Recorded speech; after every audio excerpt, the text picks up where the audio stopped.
like what I'm going to do today. We know this is where the end, this is where it ends. Now, can somebody tell me, I'm teaching today, can somebody tell me where was Moses standing?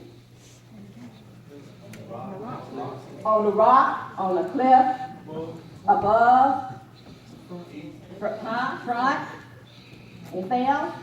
Okay, what I'm going to propose today is that Moses was actually standing on the edge. Serving being, of course, living on the edge. Amen?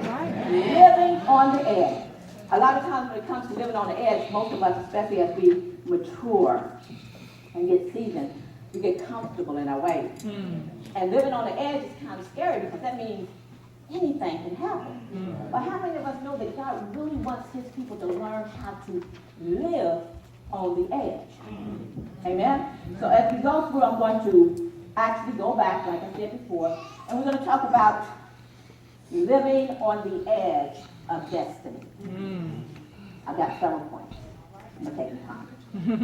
But living on the edge of destiny. If you remember the story of Moses, you know that Moses was born at a time when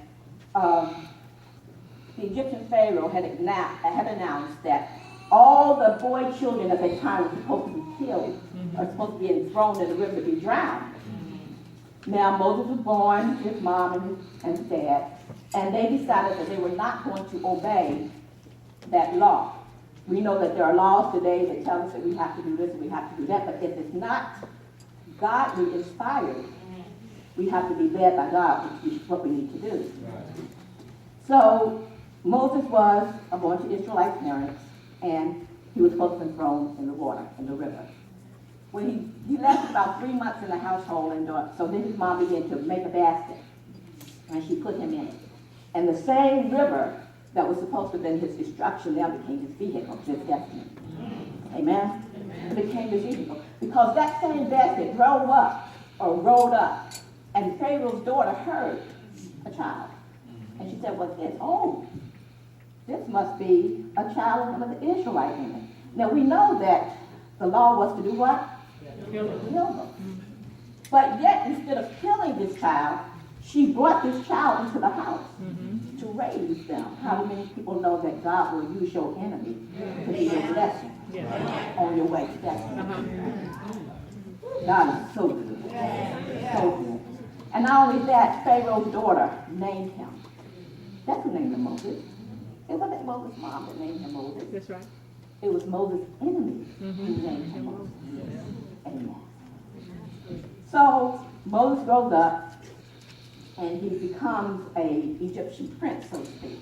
So he had all the niceties of life, didn't have to worry about a thing, and probably had the best chariot, the best house, kept servants. He knew who he was, though, right? Because in the meantime, his mother was hired. Yes. Come on now. To take care of him. And God made the enemy pay his mother to take care of the son that was supposed to be destroyed at the very beginning. God is good. God is good. So he goes up and he is given the best of everything. But he still knew who he was. God can give us the best of everything, but we always got to remember who we are. That's right. Come on. So he grows up, becomes a grown man, and then he decides to go out and visit his people to see what was going on with his people. And he saw an Egyptian actually beating a slave.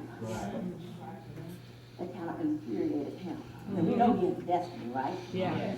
But Moses was going to do this on his own. Yeah. So he looked around, didn't think anybody saw him, killed the Egyptian, and then buried him. We try to bury our secrets. You know, it's bury our secrets because God knows everything that's in our suitcases. So he buried, he thought, his secret. And the next day he came out and he saw two of his family members fight.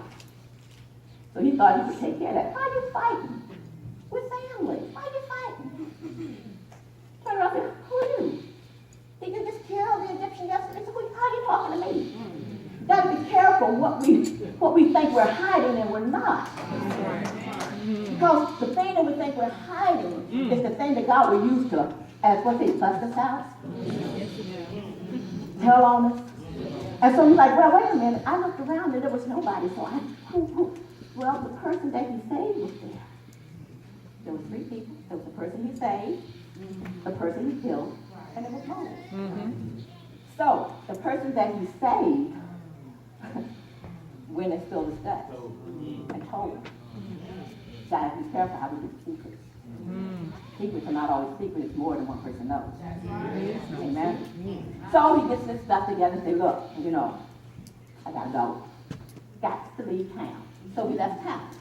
He went to a place called Midian. And this is the person who had everything going for him. Everything, had everything at his disposal. But he said, I got to leave town. So he left town and he went to a place called Midian. Now, granted, when he left, he didn't go back to get some suitcases, right? Because Pharaoh found out. And Pharaoh like, you got to go. It's a done deal. You wasn't ours in the first place, and you killed one of us, you got to go. So he couldn't go back home and pack his stuff and ask his father or his mother for stuff. He couldn't do that. He had to run on the go. Yeah. So he left. And he got to Midian and said he was kind of like sitting by himself. And some women came and some men came and an issue happened and he did some stuff and he ended up at Jethro's house and married one of Jethro's daughters and had Jethro's grandchildren. So while he was taking care of Jethro's sheep, amen, something else began to happen.